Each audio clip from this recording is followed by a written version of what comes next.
5 নম্বর কোশ্চেনে এবিসি ত্রিভুজের যে তিনটা বাহু সেই তিনটা বাহু বরাবর বলা হয়েছে একই ক্রমে কার্যরত তিনটি সমবিন্দু বলের মান এদের স্পর্শক ক্রিয়ারেখার বিপরীত কোসাইনের সমানুপাতিক।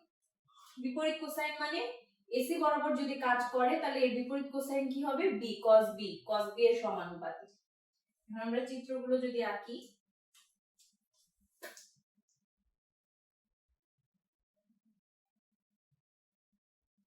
এ এখানে বি দি, এখানে সি দি। এখন আরেকটা জিনিস দেখো, এই এ সি এর সাথে কোন কোন উৎপন্ন করছে? এ তো আমি এক্সটেন্ড করলাম, তাই না? এইটাও এক্সটেন্ড করলাম, তাহলে এ আর সি এর মধ্যবর্তী কোণ কত? টোটালটা যদি পাই হয় তাহলে পাই থেকে আমি যদি এই সি অংশটুকু বাদ দিয়ে দিই তাহলে আমি কি পাচ্ছি? পাই মাইনাস সি। তার মানে এই দুইটা বলের মধ্যবর্তী কোণ পাই মাইনাস সি। আবার এই দিকে যদি আসি, এটা তো কোণ এ তো আমরা পেয়ে যাচ্ছি। এই দিকে যদি আসি তাহলে দেখো এই অ্যাঙ্গেলটা এই দিকে চলে যাচ্ছে, আর এইটা কি? এইটার ডিরেকশন কোন দিকে? এই দিকে না? যে কোনো একটা ডিরেকশন তোমাকে চিন্তা করতে হবে। আমি কিন্তু এইটা এই ক্ষেত্রে ডিরেকশন এই দিকে চিন্তা করতে পারবো না। ডিরেকশন যেহেতু এই দিকে ধরে নিলাম, এখন এই যে এই বলটা এই সারফেসের সাথে কত ডিগ্রি কোণ উৎপন্ন করছে? এইটুকু দেখো বি, আর এইটুকু হচ্ছে পাই, যেহেতু স্ট্রেট অ্যাঙ্গেল। তাহলে এখানে আমরা টোটাল অ্যাঙ্গেলটা কত পাচ্ছি? Pi plus B. বুঝছো? অ্যাঙ্গেল গুলো আমরা মোটামুটি বের করে নিলাম। এরপর আমরা কি করব? উপাংশে বিভাজিত করব। আমরা r cos থিটা যদি করি, আচ্ছা আমরা p q r দেই, এই বরাবর হচ্ছে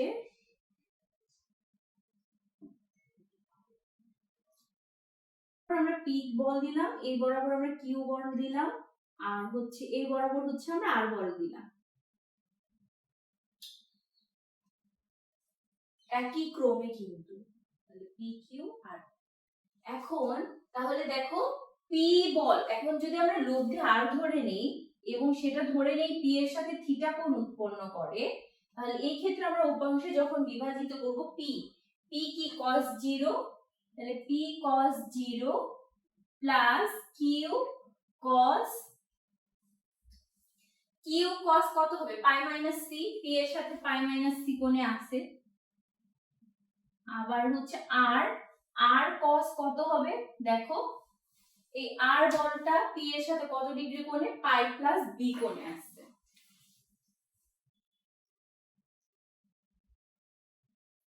এখন p cos 0, আমরা জানি cos 0 হচ্ছে 1, তাহলে এখানে p থাকছে q। এখন দেখো cos পাই মাইনাস সি, তার মানে কিন্তু cos c হবে, কারণ পাই মানে 180 ডিগ্রি, 90 ডিগ্রির জোড় গুণিতক, তাহলে cos থাকলে cos ই হবে। কিন্তু কোয়াড্রেন্টের হিসাবে যদি আমরা আসি, পাই মাইনাস সি মানে এইটুকু পাই আসলাম, মাইনাস সি মানে আবার ব্যাক করলাম, তাহলে এটা কি সেকেন্ড কোয়াড্রেন্টে থেকে গেলাম না? সেকেন্ড কোয়াড্রেন্টে cos কি? নেগেটিভ, তাহলে minus q cos c plus এখানে দেখো r cos pi plus B, pi plus B মানে হচ্ছে এই কোয়াড্রেন্ট, তাহলে এই যে থার্ড কোয়াড্রেন্টেও কিন্তু cos নেগেটিভ, তাহলে এইটাও নেগেটিভ হবে r cos b। এখন আমরা কি করব?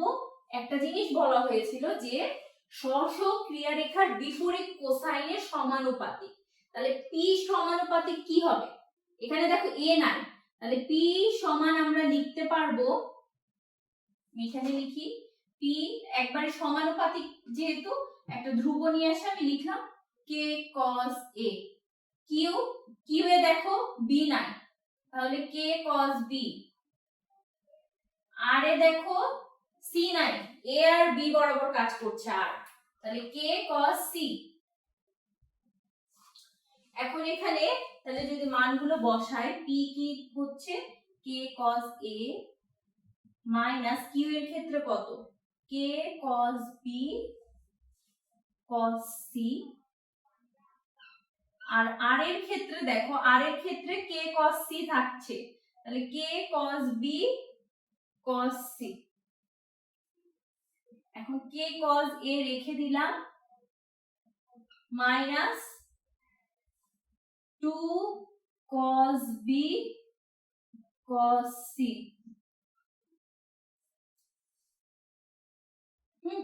তাহলে r cos θ ইকুয়ালস টু আমরা এই মানটা পেয়ে গেলাম।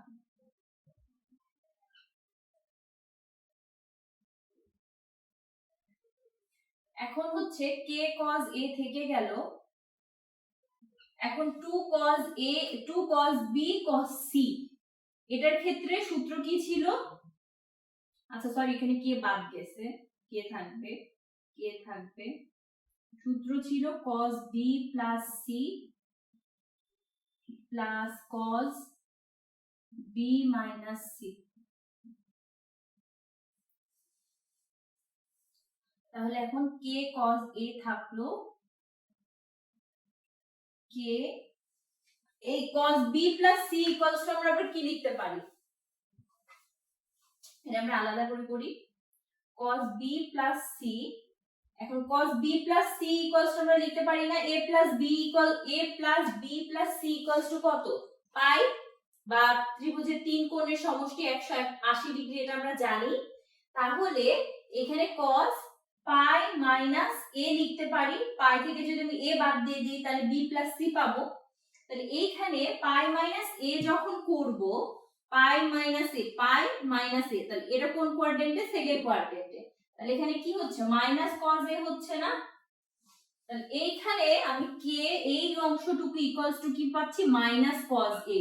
তাহলে মাইনাসে মাইনাসে প্লাস হয়ে গেল, প্লাস k cos a, আর এই প্লাসে মাইনাসে minus, minus cos b minus c।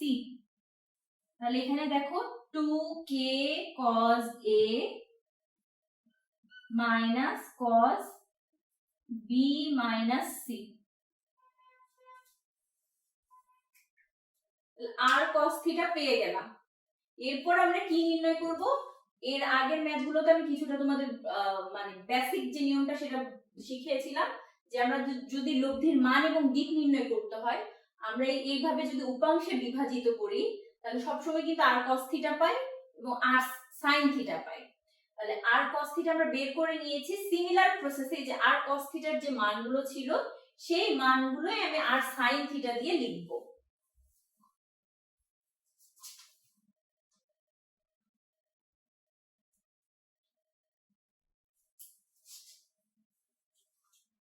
তাহলে r sin θ ইকুয়ালস টু, দেখো কি আসে,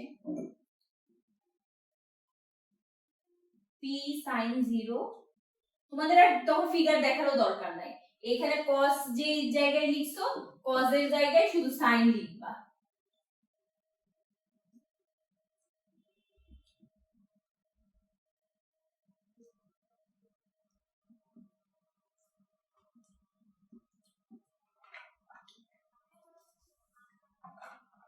এখন sin 0 এর ভ্যালু কত?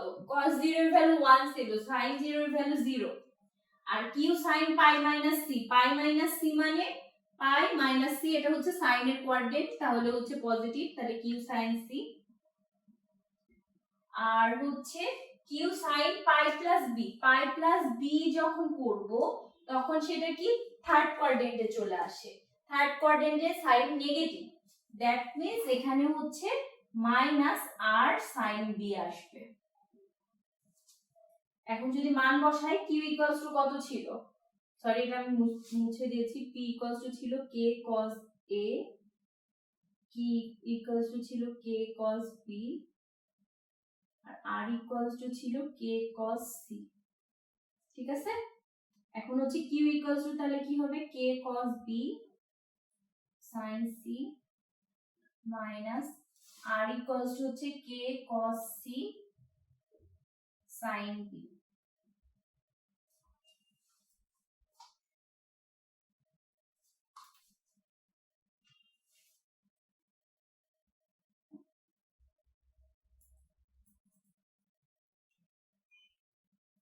আচ্ছা তাহলে এখন k যদি কমন নেই বা হচ্ছে মাইনাস k যদি কমন নেই, তাহলে আমি কি পাবো, সাইন বি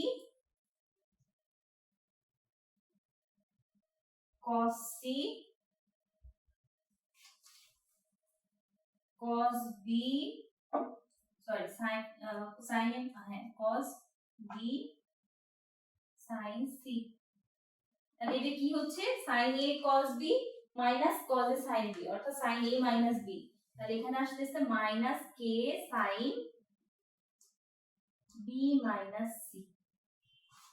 হ্যাঁ, এখন হচ্ছে লব্ধির মান আর দিক নির্ণয় করার জন্য আমরা কি করব, এখানে হচ্ছে আমরা পেয়ে গেলাম r sin থিটা। ঠিক আছে, তাহলে r sin থিটা আর cos থিটা, আমাদের মেইনলি এই দুইটা লাইনই দরকার। এখন r cos থিটা এখন আমরা হচ্ছে যোগ বিয়োগ করব। আচ্ছা, আমাদের যেগুলো দরকার নাই মুছে দিই।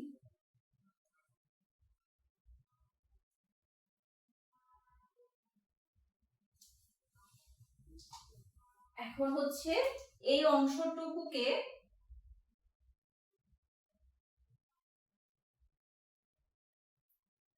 r sin theta equals two আসলো কত, মাইনাস কে সাইন বি মাইনাস সি। এটা আমি 2 নাম্বার ইকুয়েশন দিলাম, আর এই ইকুয়েশন r cos থিটা যেটা ছিল সেটা আমি 1 নাম্বার ইকুয়েশন দিলাম। এখন আমরা লব্ধির মান আর দিক নির্ণয়, আচ্ছা প্রমাণ করো যে r ইকুয়ালস টু এটা দেখাতে হবে, আর মানে লব্ধির মান দেখাতে হবে। তাহলে আমরা 1 আর 2 বর্গ করে যোগ করব। তাহলে r square sin square theta plus r square cos square theta equals to k square sin b minus c whole square.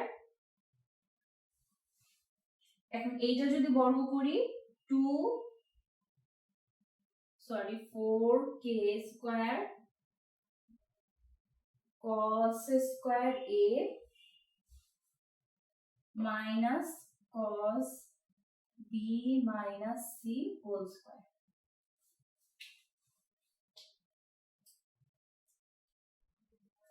আচ্ছা, এখানে একটা যেটা আমি মিসিং করে ফেলেছিলাম সেটা হচ্ছে এইখানেও কে ছিল, এইখানেও কে ছিল, আমি দিতে ভুলে গেছিলাম, তোমরা অবশ্যই এটা দিবা।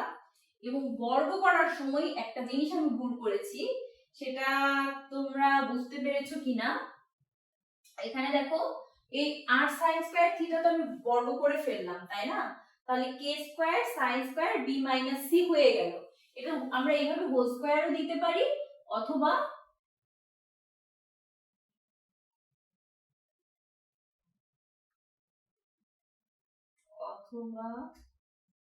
এক সেকেন্ড, অথবা এখানে কি লিখতে পারি, k square sin square b minus c। ঠিক আছে, প্লাস এখন এই পক্ষকে আমরা বর্গ করব। এই পক্ষকে আরেকটু সিম্পলিফাই যদি আমি করে নিই, তাহলে এখানে আমি দেখো k কমন নিয়ে নিলাম, তাহলে কি থাকে, আচ্ছা বা পুরোটাকে আমি বর্গ করে দিই, তাহলে কি পাবো a minus b whole square. তাহলে 2k মানে 4k square cos square a minus, sorry plus আগে দেই, k স্কয়ার cos স্কয়ার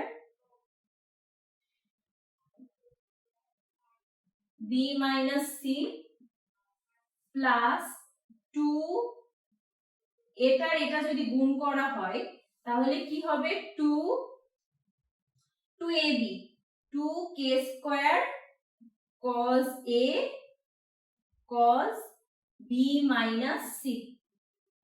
হ্যাঁ, এখন দেখো এই যে এইটুকু অংশ k square sin square b minus c আর এইখানে k square cos square b minus c, এই দুইটা অংশ আমি যদি k স্কয়ার কমন নিয়ে নিই তাহলে কি হয়ে যাবে sin square b minus c cos square b minus c, অর্থাৎ sin square theta plus cos square theta. তাহলে আমি শুধু k স্কয়ার লিখতে পারবো, আর আমার কি থেকে যাচ্ছে এখানে 4k cos স্কয়ার a, আর এখানে থেকে যাচ্ছে হচ্ছে 2k স্কয়ার এটা। তাহলে আমি যদি 2k স্কয়ার কমন নিয়ে নিই তাহলে এখানে কি থাকে 2 থাকে, 2 cos স্কয়ার a থাকে, আর এইখানে থাকে হচ্ছে 2k স্কয়ার তো কমন নিয়ে ফেলেছি, তাহলে cos a থাকে আর হচ্ছে cos b মাইনাস c থাকে।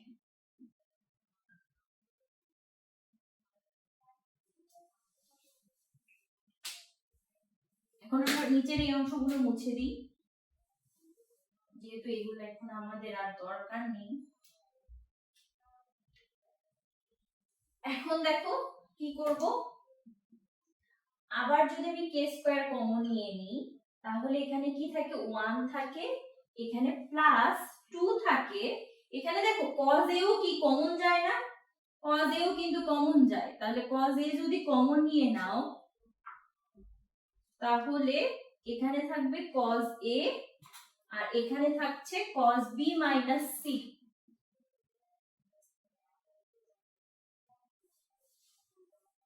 এখন তাহলে k square 1 plus 2 cos a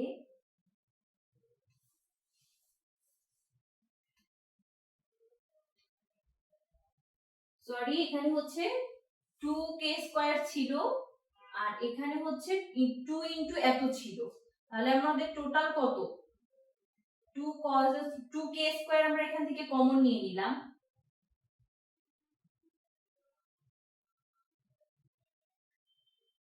তাহলে এখানে আমার হচ্ছে 4 থেকে যাচ্ছে,